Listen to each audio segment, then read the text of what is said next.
live here. Welcome to the Clause YouTube channel. Together, we strive for a safer, secure, and more stable world.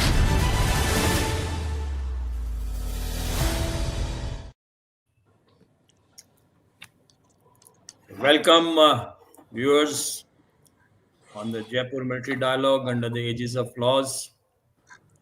Today we are going to discuss much more a topic which is actually today in the world being discussed everywhere, and it has implications for everyone, for all nations who are nuclearly powered, not powered, because it affects the humanity.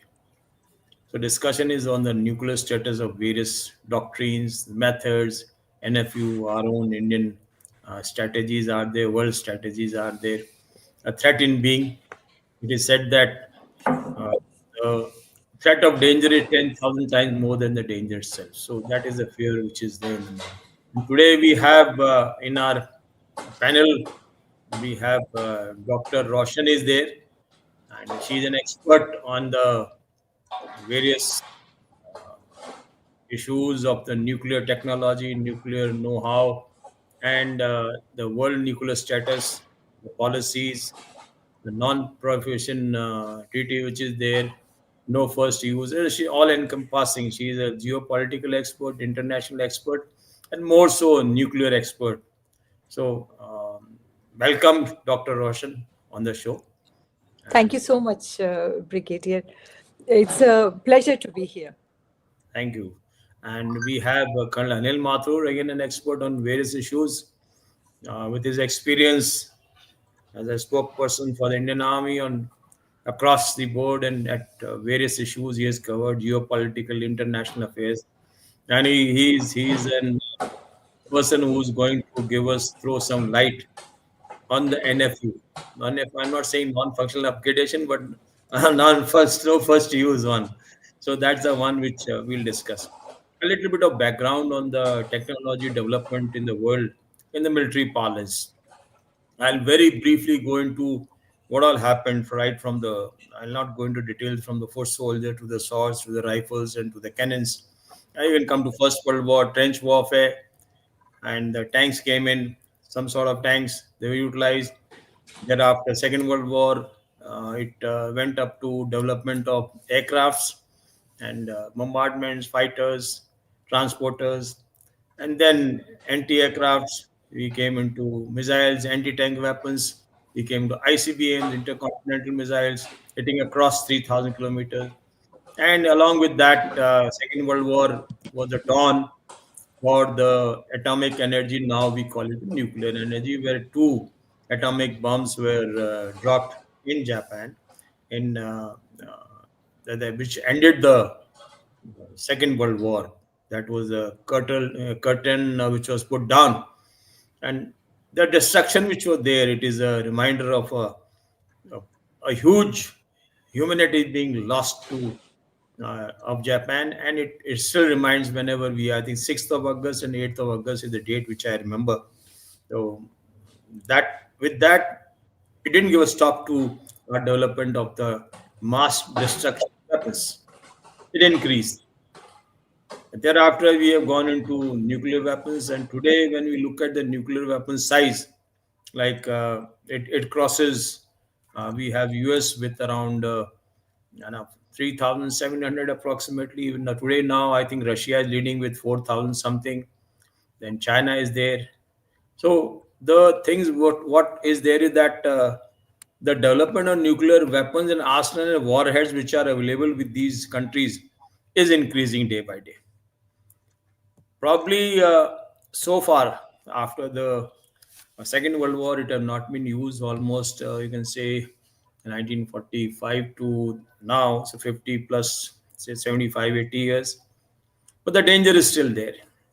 And the only issue which comes up is the nuclear weapons being developed, the mass destructions which is going to take place. It is utilized in times of war against your adversary What is going to happen is that the mass destruction which take place. I'll not go into details of what level of destructions are there. Is a huge destruction, but the minimum, and say tactical nuclear weapons also destroys the area around it due to various reasons. Radiations are there, blast is there. Those all issues are there, which are technical issues, which comes up with this. The development of warheads which are there with the countries, and the countries which are having, so that, as per the policies, there's a non-proliferation treaty is there where signatories are there. In spite of that, it is the development is taking place in terms of technology. Even not the warheads, but the system to carry the warhead are being produced. So that is another way of looking at it. The next thing is that the nuclear arsenal which is there with the nations, is it for question is it for a keep, you keep it in your stores and don't use it, or you are going to utilize it? How long you keep it? Does it have a shelf life? Obviously it does have a shelf life. You can't keep on having it for a long time. So that thing is there. Today we talk of economic, we talk of financial issues. Just for the thought process which is there is that it is the in 2024 the nuclear warhead has crossed the $100 billion mark. There is an 11% increase from 23 after 2023, and there are some private players who are cashing on that. So does it mean that yes, every minute there's a $190,000 being spent on nuclear weaponry every minute? That is the calculation. Financial implications are there. The world talks of economy. That's the thing which is required to be seen. And now, if you have a comparison, the holdings by the countries now, the led by, as of now, what I have got it from the open source, that today Russia is leading and the US is in the next no, state. The second state of that is US has got lesser than Russia. Russia has got 4,000 something is the figure, and US have 3,700 something is the figure what they have. The development which is taking place is one issue. The holding of the weapons, nuclear warheads are there. The testing, as of now, the moratorium being there, the countries are not doing it overtly, maybe covertly, maybe technological wise, they are doing something in technology, but not actual implosion, explosion is being done. So that is a question mark which says that yes, are they doing it, not doing it? That needs to be seen. Now, as the situation escalation is going on today, the world has come to a stage where there are a lot of conflicts are going on. I won't say war, the conflicts are going on. The conflicts, major ones are Russia, Ukraine is there, Israel, Hamas is there, and we had a short brush with Pakistan, Operation Sindoor, and then the muscle flexing of the nuclear technology, nuclear bases that is going on. So, is it miscalculation that a warning is there that there might be a use of system which is utilized, which is kept like a nuclear warheads? Can it be utilized? Will it be utilized? To my military mind is that anything which is in your kitty, which you make, it is meant to be utilized. Either why make it? The question is that why do you make nuclear weapons? 5,000, 4,000, 3,000. We also have. So we have made it. So is it that it is to be utilized when, where? It is bound to happen. It's bound to happen. You cannot say it will never happen. It's bound to happen. It will happen. So what is required to be done? The thing is that with the nuclear weapons being there, there are two, three issues which comes in. Some countries like Russia had earlier 4,500, they have reduced it. US have reduced. China is around 500. France 290. United Kingdom 225. India around 180. Pakistan 170. Israel 90. North Korea 50. So those are the numbers which are in the open source available. We have to either believe it or we say the 10% here and there, the leeway might be there. Now, in a situation like this, with the rumblings going on of the nuclear threat, any country which is put in a corner, obviously, if it has a nuclear arsenal, it will say, "I'm going to use it." And like Pakistan is saying, Putin also, Russia also, they are flexing them. They tested some of the missiles without the warhead supposed to carry. They developed some new technology underwater, under the sea. So, and recently, President Trump said, yes, go ahead with the testing. He said, if Pakistan is doing, China is doing, Russia, why can't we do it? Uh, the only thing which the name which surprises me is Pakistan. Where is Pakistan doing? The question is that, and maybe Trump wants to bring in Pakistan in line with the nuclear states who are there existing. So always he keeps on taking Pakistan and nuclear state.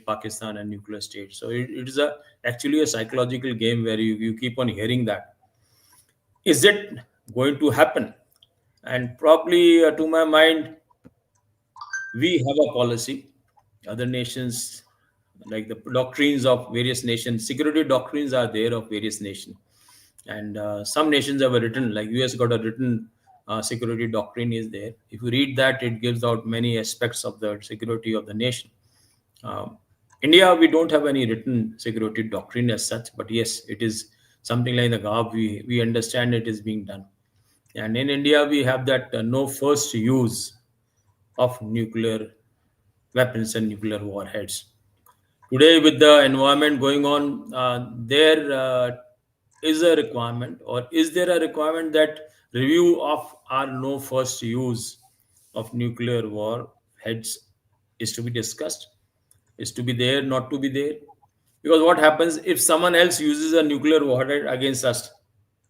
In that situation, retaliation is bound to happen, but retaliation means we already have had casualties. Do we pay for it due to our no first use policy, or we preempt it? That question arises. And with that, I will first go to Colonel Anil Mathur to touch upon the issues of no first use and the aspect as of now, what's happening, the rumblings in the world, very briefly, and thereafter we'll come to Dr. Roshan to cover up the intricacies of the nuclear warheads and nuclear doctrines and the nuclear status of various countries. Over to you, Colonel Anil Mathur. Firstly, thank you so much, Brigadier Birendra, for having invited me, especially on this topic, which is really threatening the world as such. And secondly, I consider myself immensely fortunate that today Dr. Roshan Khanijo ma'am is there, and from whom we have to learn a great deal. With that, the topic which the responsibility which I have taken, that NFU, how does it matter to a soldier first? So I'll be covering only as a soldier, not as a thinker or as a strategician. Before I start, I'll just use a couplet written by Ramdhari Singh Dinkar. He says, क्षमा शोभती उस भुजंग को जिसके पास गरल हो, उसको क्या जो दंतहीन विषहीन विनीत सरल हो. Now I'll just normal English, I'll just translate it. In case we are powerful and we are mighty, we are having all the strength and initiative also, at that point in time, अगर मैं किसी को कहता हूं कि ठीक है माफ किया, तब तो वो लगता है कि yes, this person is so powerful and yet he is merciful and he is considerate. इसीलिए उसी सांप को जिसके पास जहर हो और दांत हो, वही चूहे को, भागते हुए चूहे को क्षमा कर सकता है कि ठीक है मैं तुझे नहीं खाऊंगा, जाओ. उस सांप से कोई चूहा क्या डरेगा जिसके दांत ही ना हो, जहर भी ना हो, और वो कहे कि मैंने तुझे माफ किया. Similar, now in our context, when we say no first use against our belligerent enemy, just that too in our neighborhood, in case we say that we will not attack first, that still sounds okay. But in case we say the same thing when China is about to have all his nuclear arsenal aimed at us, and we say, okay, we'll jao maaf kiya. So that will be looking very, very awkward. You said we are sixth in the nuclear arms race, we are positioned at sixth place. The rest all are way ahead of us, including China. Anyone who is just close to our toes is Pakistan. We are having 180, they are having 170. And before we started this today's podcast, Birendra said that there's a sort of apprehension that it should not go to some wrong hands. What better? What I mean? How clearly we can understand when we have our neighbor Pakistan having that nuclear, and that to almost 170 warhead he's having. So we have said NFU. China has also said NFU. We said in 1999, China said way back in 1964. So the mindset was all clear that we'll not be at least using our nuclear power against each other and for anyone for that matter. But Pakistan has not said anything of that kind, NFU, because the government there is no one to say yes or no or NFU or no NFU, because somebody else behind the curtain is running the show there. With that, now when we say that NFU, why they say that there are four ways that why we are saying NFU. One is that we'll be using no use of nuclear weapon against non-nuclear players. So that is okay. So first thing is our neighbor who is a threat to us is Pakistan, and that too he is having. So he's not a non-nuclear state; he's a nuclear state. So we saying NFU is still questionable. Secondly, we'll be doing only on retaliation. Once we are hit, then massive retaliation will be there if attacked. So mind the word massive. I'm saying all this as a soldier sitting in the battlefield and facing the bullets. That's the time how I see it. Then only it'll be credible. Minimum deterrence will be used, and then it'll be under civil control. That is understood, sir. We are a democratic nation, and well-chosen political heads are there, and very sensible that too. All across, right from 47, very, very mature people have been leading our country. Mature parties also, those think of nation first. The control with them is okay, but in Pakistan, is it so? It's not with the civilian government, and we all know who's actually having the reins on this. Then why? Because we are responsible state. This is what we claim. This is what we say, and this is what we advertise, that we are responsible. Yes, it sounds good when we speak in parliament that we are a very responsible state and will hold control on the situation. We are having control on the situation. And in UNO, when we say that we are responsible state, well and well, it's well taken, and we receive claps also for that. But I, as a soldier, when I'm in the battlefield and war is on, war has just started or whatever, and in case we are at the advantageous position, then how do I look at that civil government, knowing fully well that in right opposite me, the person who is sitting there can, like you said, if they feel cornered, God knows when will they feel cornered. Maybe in the third day of the war has started, or maybe at the 10th day, that we can't predict, especially with Pakistan. So in case we can't predict his mind because he's unpredictable, especially Pakistan. So when we view it, the NFU, my views are, in case he uses it, then why do we lose at the outset? When we lose lakhs of people, or when we lose a city, or I don't think he'll be using on army, because Pakistan claims that they want to bleed us 1,000 cuts.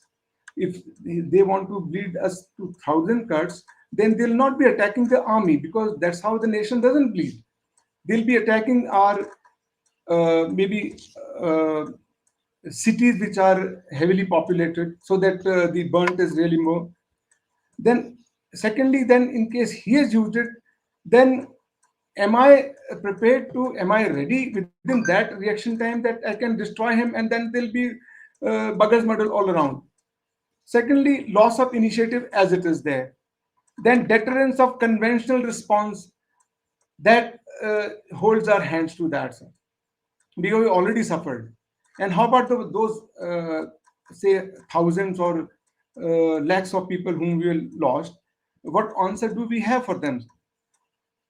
Then, because the recent change in the dynamics, the regional dynamics, we say that in case we still hold on to NFU, then the way Pakistan has been supported by all and sundries, and with that, in case we still keep quiet and keep waiting for him to initiate, then again to be given a second thought.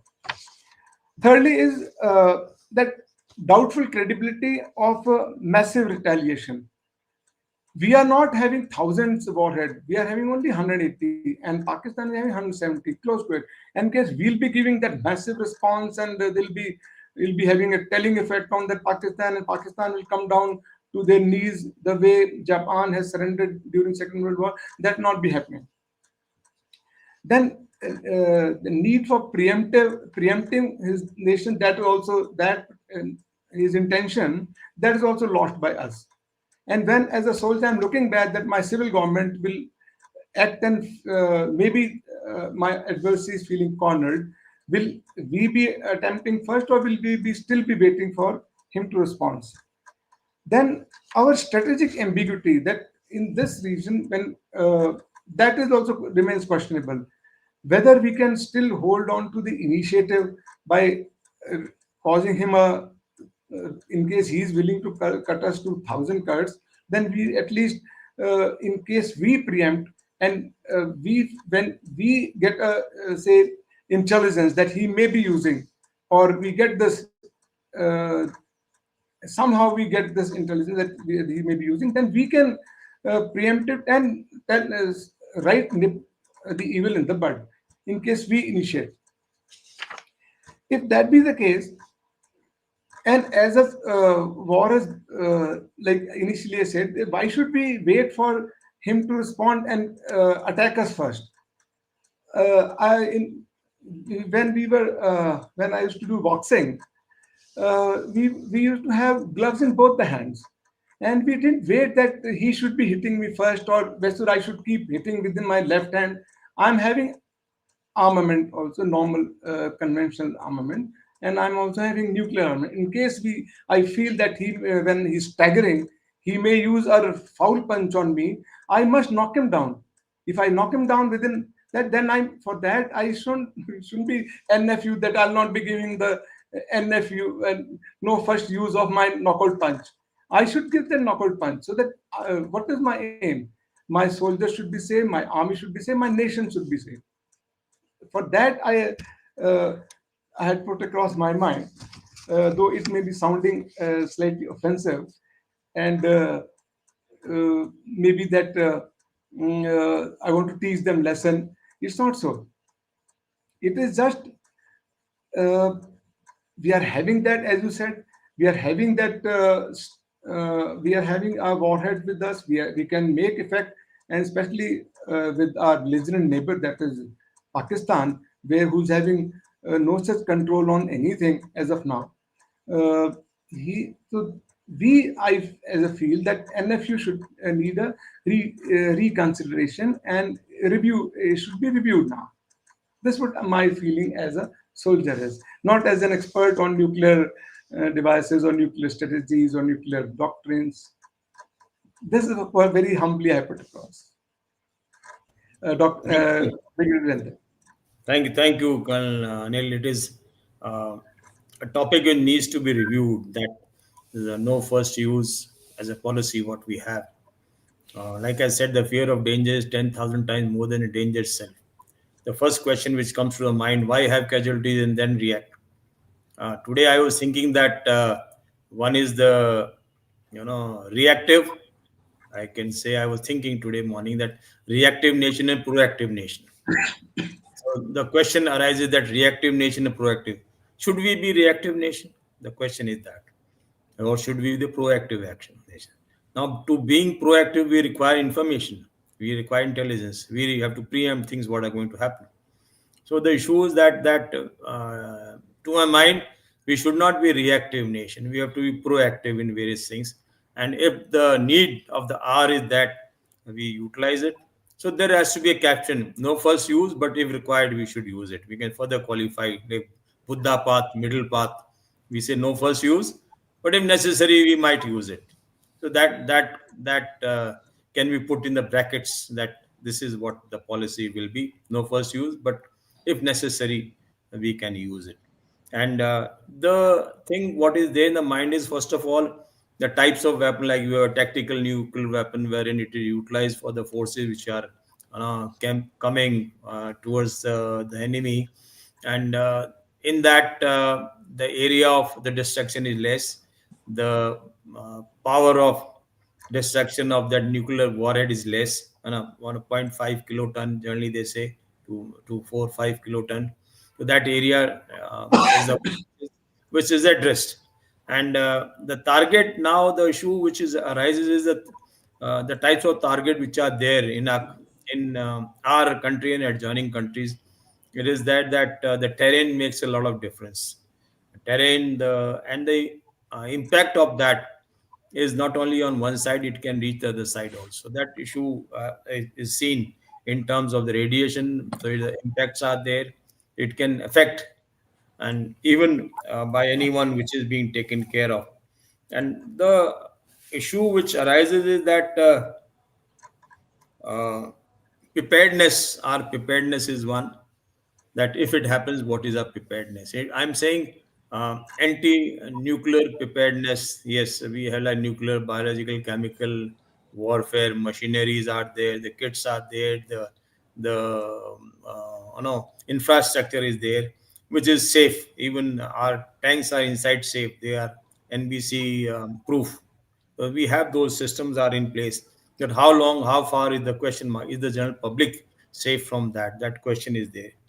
And then when we look at the reach of the warheads, of the nuclear warheads, with the technology coming in, they have ICBMs which can carry a warhead. We also have ICBMs which can carry a warhead up to certain weight levels which are available. So the reach is there.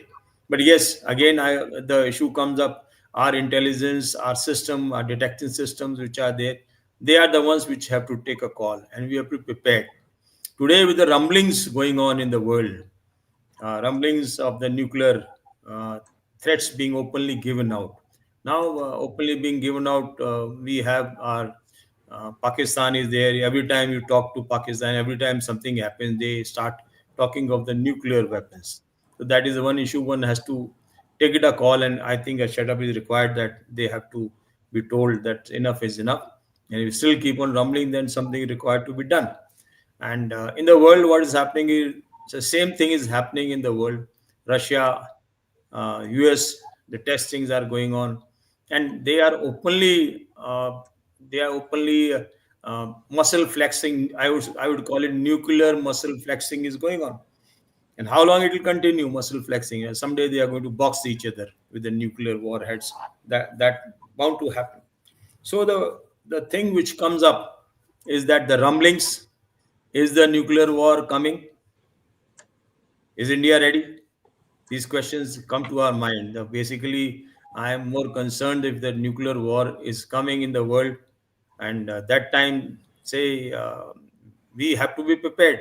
Both sides, I would say, we have to be prepared of taking on the enemy with our nuclear warheads, and we should be prepared if anything comes on us. How far, where it is to be taken care, maybe en route, maybe when it comes, we have to be prepared, and the infrastructure wise, and weapon wise, equipment wise, and preempt the move which comes in. The preempt is required. Then, when you talk of war, I'll take 20 seconds on war. War is the whole nation is involved in that. Actually, what is happening in the world is there is no war going on. There are conflicts are going on. Neither Russia is fully involved in the against Ukraine. So the full war means the whole nation, every citizen, every industry, every equipment, and everything is involved. All your airlines are involved. All your aircrafts are involved. You are working day in, day out for the war. The whole nation works for the war. Now, if the whole nation works for a war, how far it will continue? We had world wars, which were there. First World War, Second World War, average time 3 to 4 years, continued around the world. Millions of people died. Now, that when you look at that type of war, or it is between the nations, or will it be a holocaust? They start using on each other nuclear weapons. Those questions arise, and with these questions I will now go to our panel expert, Dr. Roshan. She will uh, bring out the actual issues, what is happening, and the nuclear technology development, the warheads, and the rumblings in the world, which we keep on hearing every day about the nuclear system, nuclear war, testing, and testing for what? The question is that. And with that, the question is India ready to fight a nuclear war, or is ready to look after itself on the nuclear technology coming on them? So these things are there. Over to you, Dr. Roshan. Thank you so much, Brigadier Birendra Singh, and thank you for inviting me today. So there are a lot of questions. So what we will start, I'll try to do is I'll try to start giving you geopolitical aspects. Firstly, the recent statement by Trump that they will go in for nuclear testing is a cause of concern because it has repercussions not globally but regionally also, as it will lead to nuclear instability. Uh, Having said that, if we see, I'll just take a minute to go back. There was a treaty known as the Comprehensive Test Ban Treaty, which prevented the nuclear explosion tests. And that was basically followed by most of the countries. This has a what you call it uncanny peace, which prevented globally. But we found that the Russians, they first stated that they had ratified the CTBT, but they revoked their CTBT treaty.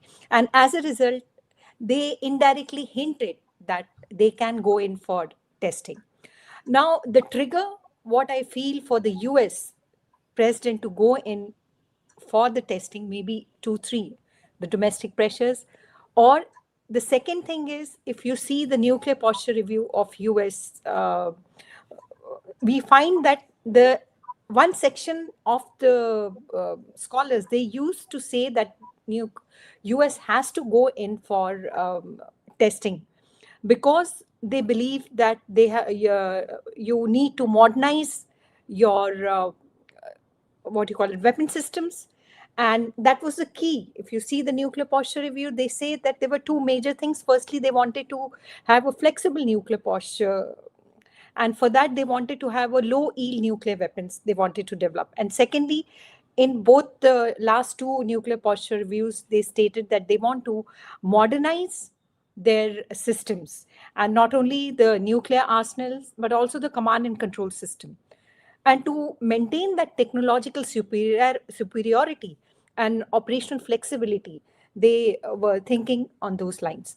Now, the trigger was recently the Russians, they did a nuclear weapon test, that is the nuclear powered cruise missile test, which they did. And that was, I think, probably one of the major uh, trigger for the US to do that.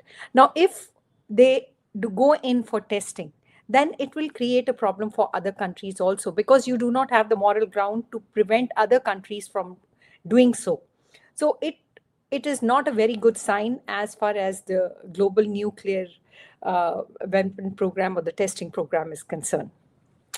Now, coming to the doctrine part of it, we find that most of the doctrines of all the major nuclear powers are shifting.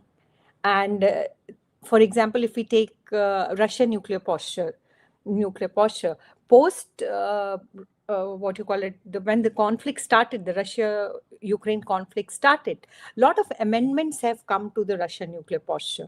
The nuclear posture has become more widened. It The basic concept remains to prevent attack against its sovereignty and territorial integrity, but it also added certain caveats to it. Like if there is a direct ballistic missile launch which is targeting its territory, or there is aggression by a non-nuclear state, if it is backed by nuclear powered state, then they can think of the nuclear options. And similarly, if their command and control infrastructure is threatened. So there are a lot of things which have subtly changed in the nuclear posture of Russia. Now, as far as we are concerned, we find that the China and Pakistan, they both are more important to us as far as the nuclear trend is concerned than other countries.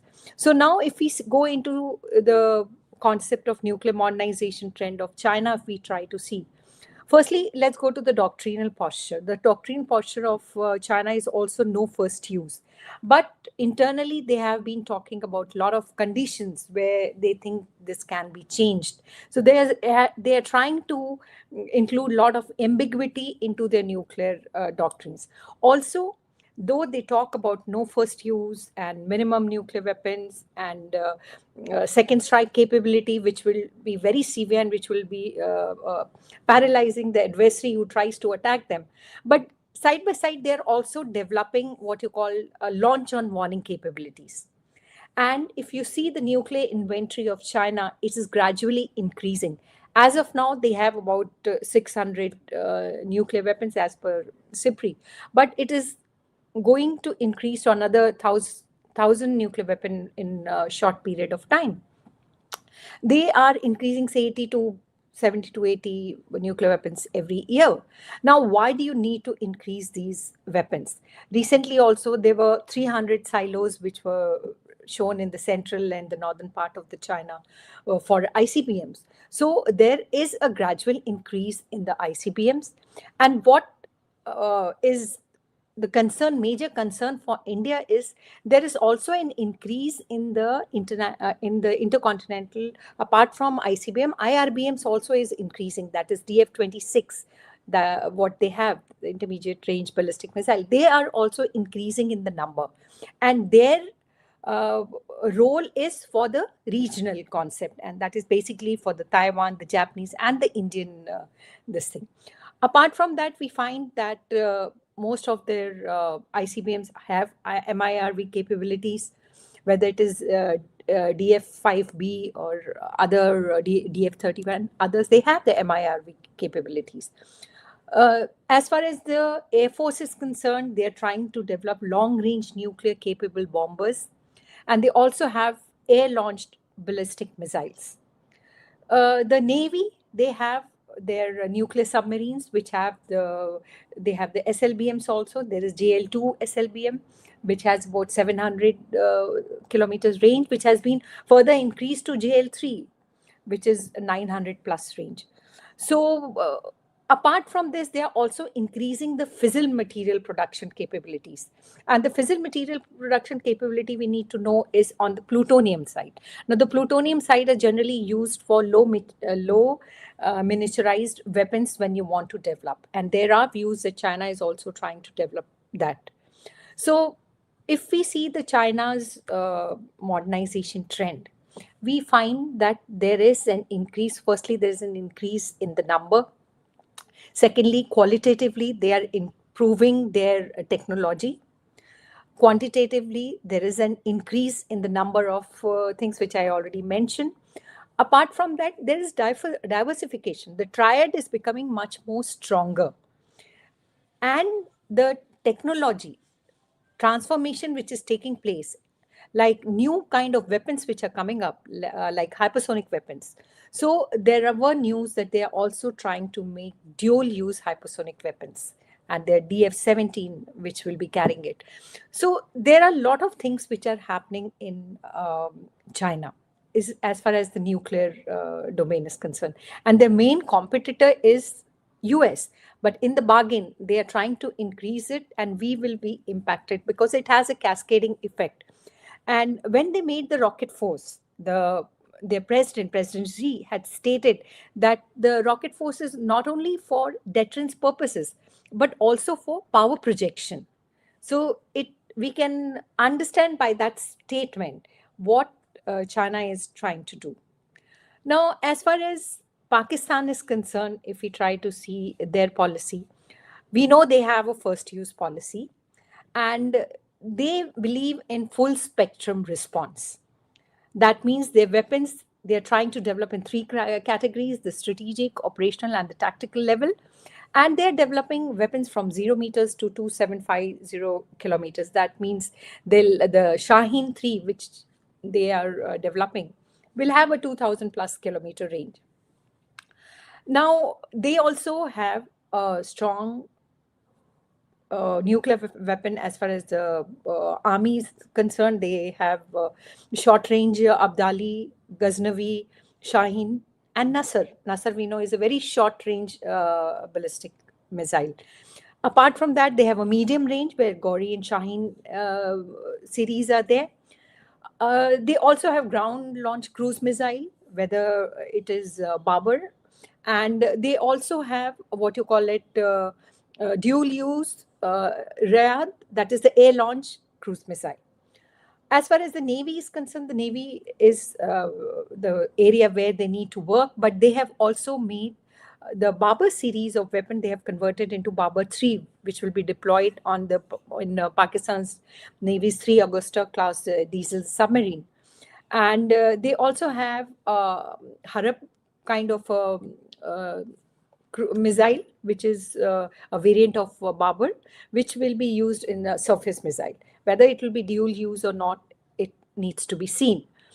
They, as far as the fissile material is concerned, we know they have plutonium production reactors are there at Kushab, and similarly, highly enriched uranium is being produced at Kahuta uranium enrichment plant.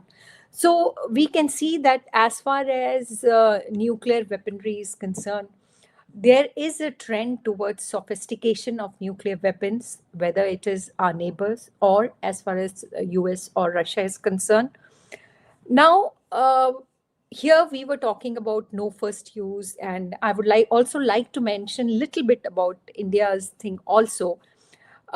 We have to first understand that nuclear weapon, basically, they are for what purpose? We have seen the kind of devastation it did in Hiroshima and Nagasaki. So nuclear weapons are basically for deterrence purposes, and that is what our Pasha also says. But for that to happen, it is very essential for deterrence to be credible. Three things are very essential, and that is you should have a credible nuclear force, you should have a resolve, and you should give the signaling at the proper time. So for that, if we take the first aspect of it, the credible nuclear force, so one need to see if we had enough nuclear force, that is, we have enough nuclear numbers, both in terms of targeting counter force as well as counter value targets. Secondly, the diversification. Do we have the triad in place? We have the land base, the Air Force, and the Navy. The Navy also we are trying to develop. The K series, we are trying to increase its range. So things are in place. It's not that the things are not in place. It is in place, but we need to do a lot. As far as no first use is concerned, one aspect has been given by Colonel Mathur. The other aspect is what they are saying is Pakistan has a first use. We all know their nuclear brinkmanship was there, but it did not stop us from attacking them. The Op Sindoor shows that there was a space where we could target those terrorist camps. We tried to debunk their nuclear brinkmanship, and in the bargain we found that they were pushed to a higher nuclear threshold in spite of having a first use. So my point is, it's whether you have a first use or you have a no first use, what matters is you should have a credible nuclear force. And if you have a credible nuclear force, and simply having a credible nuclear force is not important. What is more important is how do you signal it to your adversary? Yes, we have these forces and we are going to use it come what may. If you push us, we are going to move it. So that resolve is important, and that signaling at the right time is very important, which I'm sure this government is trying to do. So the nuclear paraphernalia, what I feel today, is very complicated, and the disarmament and arms control all have been pushed into a background, which is not a very good sign. As far as India is concerned, if other countries go in for nuclear testing and we find, then I'm sure we should also go in for that. As far as weapons are concerned, we are already into it. If we see since last few years, our triad is gradually becoming very strong. We are having nuclear submarines. So we find that things are going as far as nuclear domain is concerned, but probably we need to do it at a much faster pace and with better numbers. If we have Agni 5, we have Agni 5 in good numbers. Probably that is the case. So these are my initial remarks, and I would stop here. Thank you, Dr. Roshan, and I think very aptly brought out the overall scenario which is developing in the world on the nuclear system, the nuclear rumblings which are going on. And the thing which comes to my mind is that we had League of Nations, First World War happened. We had Second World War. United Nations came in. Certain treaties came in. Treaties were signed by various nations. Treaties were broken by all nations. So the issue of having treaties is that for some time it is valid. Thereafter, based on the national interest, those treaties are thrown in the dustbin. And with this, the requirement which is there is what is going on in the world. Like initially, I said shelf life is there for every warhead weapon system which are there in the world, which was made, say, nuclear warhead, which was made 30, 40 years back in 60s is does it hold good today? Does it shelf life have that it will be there for 100 years? It can be utilized. And to my mind, that it does have a shelf life and it is obsolete. So there is a requirement. Like when you look at the nuclear warhead arsenal, which was there with Russia and US, they had reduced the numbers, but the requirement is that the upgradation is required. When I say upgradation, the upgradation in times of technology, the shelf life which have reduced, you have to upgrade that. That is a necessity. And maybe whatever NPT is there and people have signed to that, but still the upgradation has to continue. That is actual requirement. We can't have a weapon system warhead which was we produced 40 years back, say 98. So almost you can say 30, 40 years back. And other countries which we have, they produce it around 60s, so almost 70 years back. So that has to be, upgraded, and the shelf life which have reduced them, it has to go away. So that upgradation is a thing which is a necessity. Now, with the shelf life coming into play, and like what Dr. Roshan had aptly brought out, that things what are going on, and one country start having test, Russia is doing that. So there's a chain reaction. Like I said, that these NPTs, and we had League of Nations, First World War. People forget about the League of Nations. They went for Second World War. Second World War happened. We had United Nations coming in, and many treaties have been signed, and many treaties have been broken by the concerned countries where the national interest is there. They have dumped it. So they have signed it or not signed it is a different issue.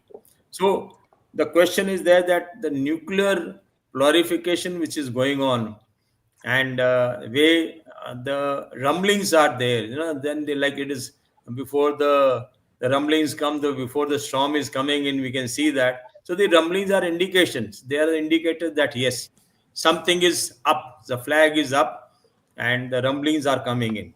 When the rumblings come in, so probably maybe another question is that the shelf life and the warheads in the shelf, they have to be taken out. Not directly, maybe indirectly. That is the question, which is they maybe indirectly they'll give to some nation which utilize it. And technology development, nations which are not technologically advanced, they will be provided that technology to utilize it and make maybe a crude bomb. So that question is there. And in this, again, is it more so land based? But yes, we have sea, air. They are the carrier systems. But is it to be utilized? But to my mind, again, it comes with destruction of what? Destruction of infrastructure, destruction of humanity. Two things are there. You destroy humanity, human beings, and you destroy the infrastructure.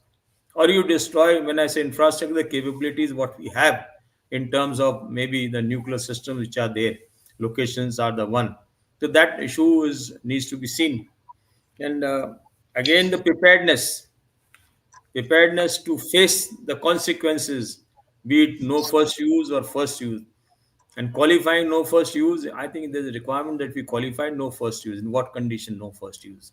We have to have a relook at that. It's a good thing that we will not have no first use, but once we do, we'll have a thorough destruction. But yes, like Dr. Roshan brought out very, very aptly, that we should have the systems in place, the numbers to react to an extent that the our enemy adversary is fearful of that. Then, like the fear of danger is 10,000 times more than danger. So the thought process and posturing is required, and indication is required that yes, this is what we are going to do. So the requirement that we have plan A, B, C, D nuclear plans which are in place. Number one. Number two, I think we do have certain knowledge which I have.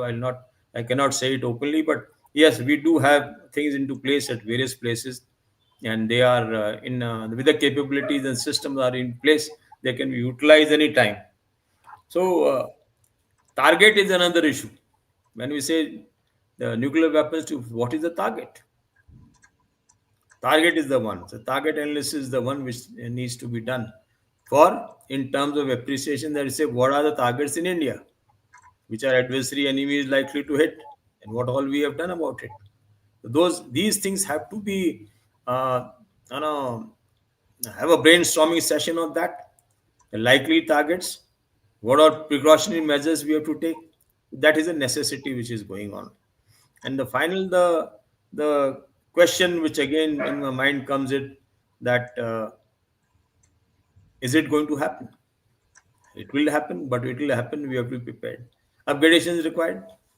And finally, I'll go back to Colonel Mathur to touch upon the issues which are prevalent today, the rumblings which are going on. Very briefly, Colonel Mathur, if you can put in a few sentences on that, then we'll come back to Dr.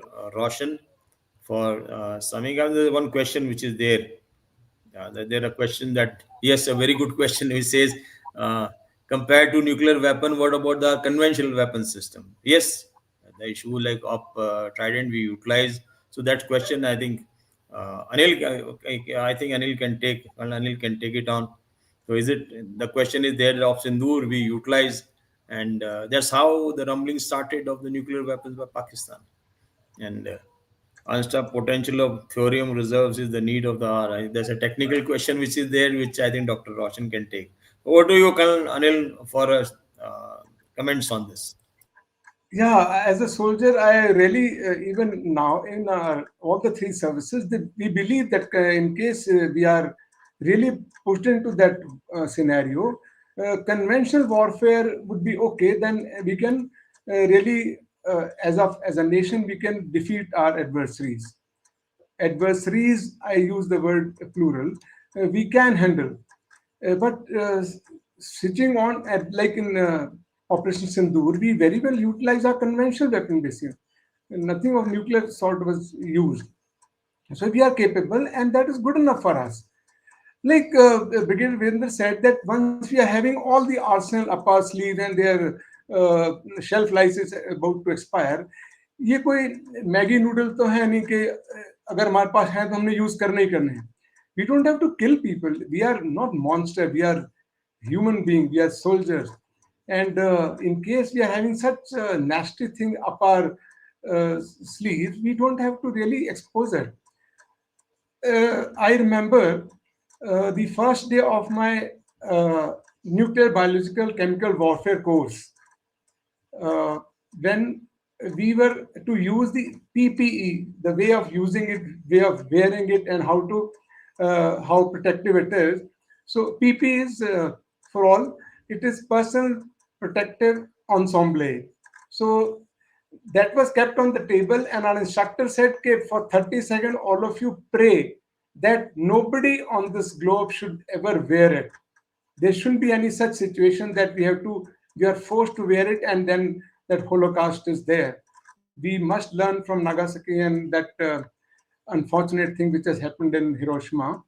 So once we are having such arsenal up our sleeves in our store, it doesn't really matter whether their shelf life is expiring or will be of some use. I have to flex my muscle, then I have to throw that gauntlet in their uh, ring. That's not much. So we must put our mind together that this nuclear that which is there, that monster, that Frankenstein, that should not be used and should be destroyed. And we all must put our mind together. We means all the nations. Uh, that's what my submission as a soldier is. Thank you, Colonel Mathur. I think it is correctly brought out that if we have a system, should we use it or not use it? The question is that. But you make a system to use it. You don't make a system just to keep it and show it. It's not a showpiece. And we have a question which is there. I'll go back to Dr. Roshan. This is regarding this untapped potential of thorium reserve is the need of the hour. You can throw some Um, light on that and maybe yes. the rare earths which is being discussed nowadays. Over Yeah, to you. before that, I'll just try to say a little bit about upgradation and replacement of nuclear weapons. I think every country is regularly trying to upgrade their nuclear weapons. For example, if we see initially the nuclear weapons were liquid fueled, which has been converted to solid fuel, where the time for making it ready is much more shorter. Similarly, initially it was silo based, now it is road mobile, so it will be difficult to track. So every country is trying to upgrade their nuclear weapons as far as this is concerned.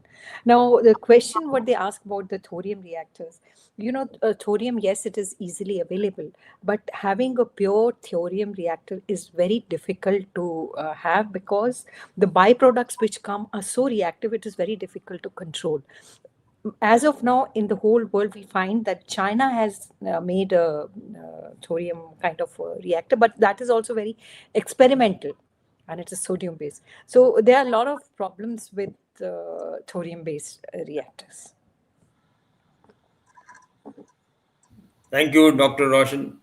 And I think we have now come to our end of the session, which is there. We've got 2, 3 minutes more.